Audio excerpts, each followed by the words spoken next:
In this demonstration, I'm going to show how I built the label area on the top of bottle one. So if everybody remembers, I lofted the body for this bottle, and at the top, I added several source shapes when it was lofted, so we get a nice, clean, straight, ruled surface here at the top. So above my indented curve here, this is all of a ruled surface. It comes from a circle at the top and comes down to an oval section, but all those vertical surfaces are straight up. So it's just curving in one axis. So we can put a label on that. It can be a wrap label all the way around. It's a little more challenging. It's like a wrapper, a neck label, a beer bottle or something like that. Or it could be a front and back label. So I'm going to demonstrate just this front and back label and put some mock art on there. So what we need to do is we're going to select these two surfaces, this one, this one, and we're just going to derive surfaces. And over here you can see I have an option. If I do each separately, those will be two surfaces because I have a center line on there. So let's go to join faces. So we just select those, and now we have those two surfaces. The bottle is still there. It's been ghosted. So let's just click on, let's go back to object. And now we have that one part. So this is going right up to the radiuses and the edges on that bottle. What we need to do is we need to bring that paper label away from there. We need a little bit of a clearance. So in the production line, when they wrap this on there, we have some space for them to work. Because sometimes it's off a little. It's slightly high, slightly low. It can be twisted a little bit. So we need to pull that away. A rule of thumb is approximately eighth inch, maybe 3 or 4 millimeters. Some of the vendors I work with are very specific, and some are a little more casual about that. So let's just trim this away a little bit from that top. I want to take this label, it's pretty small, so I don't want to take too much away from it. So I'm going to draw this arc down here at the bottom, and I'm going to use the bottom of this label as a guide. So let's snap to these points with our arc tool. Let's just get rid of the vertical snap so I can make sure I'm snapping just to that point. I'm going to select to that, and I'm going to snap right on here, exactly like that, and I'm going to scale this. So let me double click. We now have that segment, grab it as an object, and now I'm going to lock onto my vertical. So I'm just going to, oops, I want to move that. So select it, move, self. So I'm going to move it up a little, give us that little bit of tolerance, get away from the radius. So let's put it about there. So I need to expand it to the width. So I'm going to just universally scale this side to side to get that to look about, see how it's extending on the ends. That looks about even all the way around. Okay, so like we've done before, I was going to trim split this. So we've got our trim tool, trim with line, select our label area. I'm going to trim the top off a little, select label, trim the bottom. And we're going to do this from the side view too. I'm going to pull it away from the parting line. It's right up to the parting line. There's nothing wrong with that, but I'm just going to pull that back a little bit just for rendering purposes. So it's going to draw a line. I'm just going to guess a little bit about here. It's going to reduce the live area for that label. So this is going to cut through both sides of this label, because then we have this label that's curving around. See, it's on both sides. I'm going to trim that with this. We have to do this axonometrically. We need to look at it exactly from the right view. And we'll use the same tool, trim split, no stitching. I'm going to grab the front. It's the part I want. And I'm going to grab this line. And it's now trimmed that away. So from the front view, it'll be slightly in from the edge of the bottle. That's very slight.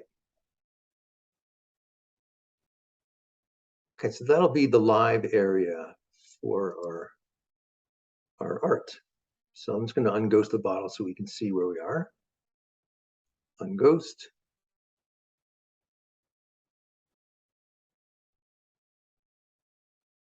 So there's the live area, you know, away from all the edges of the radiuses and just pulled away from that parting line a little bit. So right now that surface, since I derived that surface from the bottle, it is sitting right in the same location as the front of that bottle. So we need to move that away a little bit. The right side, ever so slightly. So we're basically just kind of pulling it away from the edge. I'm going to lock horizontal vertical. So I just pulled it away just ever so slightly.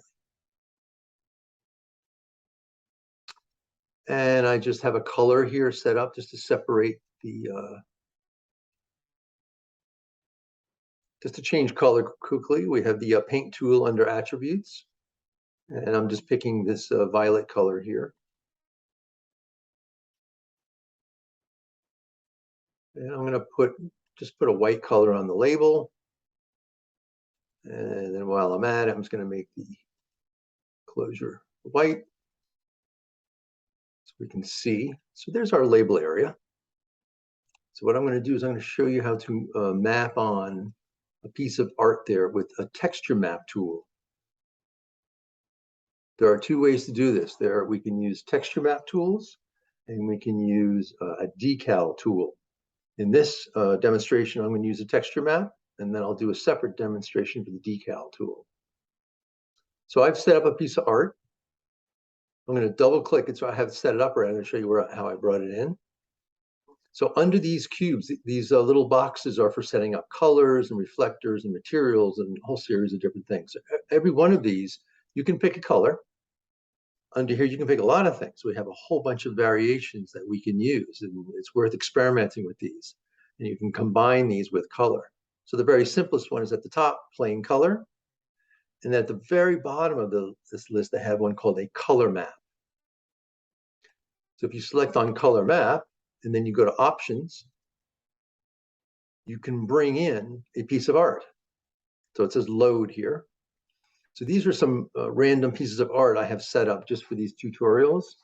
And there's this one right in here. I called it Label Art 1. It's sort of a fake piece of art. I just made it up. It's not a real brand. I just found something on the web and put some type with it. So that's that. So if you double click on that, it brings that in and you can see this here. And it tells you what it is, where you have it. And the rest of this information, you don't really need to deal with at this point. Just leave that alone. So you just say, okay. And now that label is there. So we can make it dull, shiny. There's things we can do with this and make it clear. Right now, we're just going to leave it on plastic so it has a little bit of a reflection to it. So we can see how it's going to react to the highlights when we get into our rendering mode. So I have that there and I had set that up. So once you have that set up, you can literally just drop this in. So I am going to click and hold on that piece and drag that. I'm just going to put it right. Make sure I'm not putting it on the bottle, putting it on the label area. And do this in with our shaded reflector on so we can see what we're doing. So now it's on there, but we can't see anything. So we need to go down here into our attributes where we have paint, decal, and ghost. And over here we have this little brick with the arrow on it. It's edit texture map. So I'm going to come up. It kind of highlights only half of it. I don't know why it does that, but if you click, the whole thing does highlight. So it is one part. So in here, we can control how this is going to work. I am going to do this in flat, which is essentially what we're looking at. We're looking at this front view in flat. I know it does wrap around the corners a little bit, but most of our live art will be in the center, which is essentially flat. And it makes it a little bit easier to deal with. There are other ways we can do this. We can do spherical mapping, cylindrical, and there's parametric and UV coordinates. We'll talk about that stuff later, but let's keep it flat, keep it simple for this. We want to go under proportions where we're locking the size. I want it to be the proportions of the art. I don't want to change and distort the art. So I'm going to put the proportions of the art. And right now we have horizontal and vertical, but we're locked. So we can go to one of these numbers, either one. Now this is at 4 feet. That's why we can't see this because it's huge. So I'm going to do 2 inches and try to bring this art. So there we can start to see it. Now I can tell this round circle is going to be our navigation tool where I can move this around and I can get the art into position. So I'm going to keep that on center and snapped. So what's happening is we have these center and mirror areas here. So let's click on center. So it's going to center it right in the center. So there's my piece of art. It's a little small. So I'm at 2 inches. So this 2 inches refers to the entire field that we have around that art. This piece of art I created with a background to it at a certain distance. And I guessed, I just made it big enough. So when I put that on here, we only see this piece of art once. Texture map tools, if it's a small little square, will repeat itself. It repeats over and over again. So if I make this really tiny, let's do that, smaller. Let's do 1 inch. You see how it's starting to repeat itself? I have that art with the field I put next to it, and then another one happens.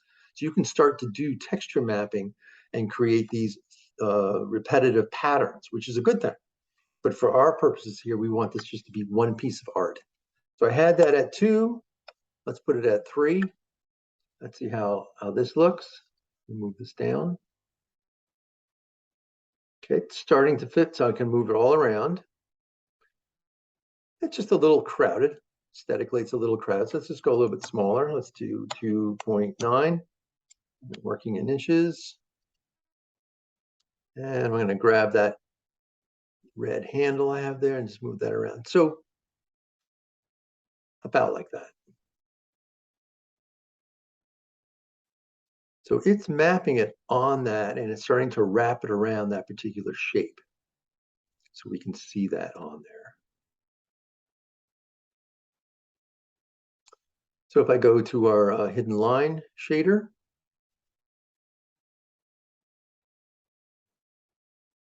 we can start to see how that's going to work.